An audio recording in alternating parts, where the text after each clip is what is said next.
Hello, and welcome to Let's Talk Spook. I am your host, Don, and my microphone's on the floor.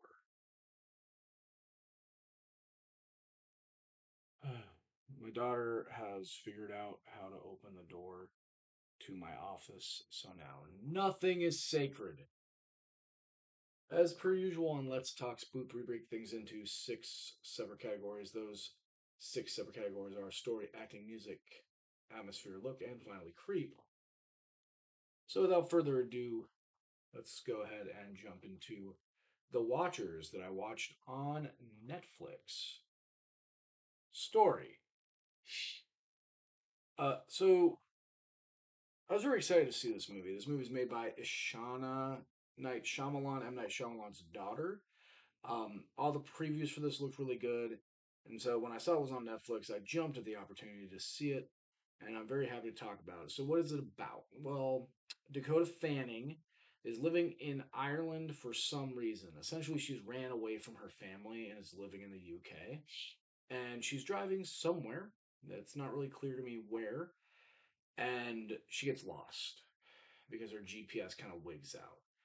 And one of the things I thought was really cool, she was listening to the radio, and like runes flashed across the display on her radio really quickly, which I thought they looked like Nordic runes, but they could have been Celtic runes. I don't really know. I don't know the difference. I'm sorry. Anyway, so her car breaks down and she gets lost. So she decides to go see if she can find help. And she walks a little distance and she starts to see and hear some weird stuff. So she's like, "All right, I'm gonna leave, going back to the car." And she turns around and the road and the car are gone. So now she's stuck exploring these woods. And as is exploring these woods, this creepy old lady appears out of nowhere. So she follows the creepy old lady, and she finds this building that's literally just a window and a concrete building. And there's three other people in there. And every night, the watchers show up, and the window turns opaque on their side, but on the outside, they can be seen by the watchers. And then they just sit out there and watch them for the whole night. And there's some rules that they're not supposed to break. That's pretty much the concept, right? I enjoyed it. I really liked the story.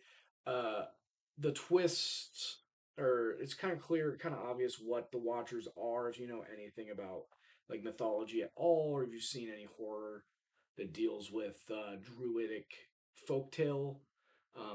They're fae, right? Obviously, and yeah. So I enjoyed it. I give it 3.5. It wasn't the most amazing story ever, but I enjoyed it. Acting. So, like I said, this movie stars Dakota Fanning. She did a pretty good job. It had some other. It's mostly just the four of them in the house. Dakota Fanning actually plays herself and her twin sister, Mina and Lucy, which is obviously a Dracula reference, but there's nothing vampiric about this movie. I was a little bit disappointed in that, honestly. Um, well, the acting's pretty good. It's pretty par for the course. It's not bad. It's no standout performances. So 3 out of 5 for acting. Music. The music in this is actually kind of worth talking about for once.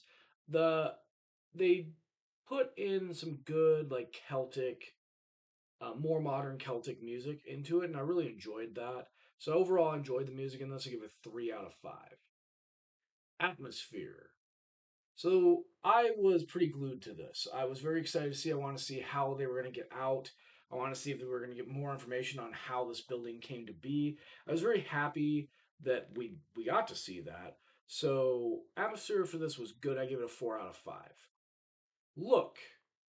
So one of the things that they do in this movie that I appreciated is they kind of held off on showing us what these fey creatures look like, which is not as common in modern horror as it used to be back in the day. Nowadays, everybody wants to see whatever it is haunting you, but back in the day, it helped to build the suspense to not show the monster. But when we finally do see the monster, it looks pretty good. There's some other good things. Very subtle changes in the way things look to like add to the creepiness factor or add to the unsettling. the uncanny valley kind of feel of it. So 3.5 for look. Finally, creep. Um, there are the movie doesn't really scare you. It's not a scary movie.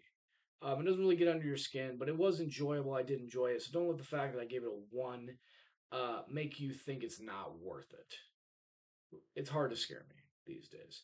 Overall, we tally those scores up. We get a 3 out of 5, which is pretty good. I thoroughly enjoyed this. The first movie I've seen by Ishana Shyamalan. I very much would like to see some more by her because I was not disappointed. What did you think? Let me know in the comments down below. Think about liking, subscribing, all that jazz, and yeah. Okay, thanks. Bye.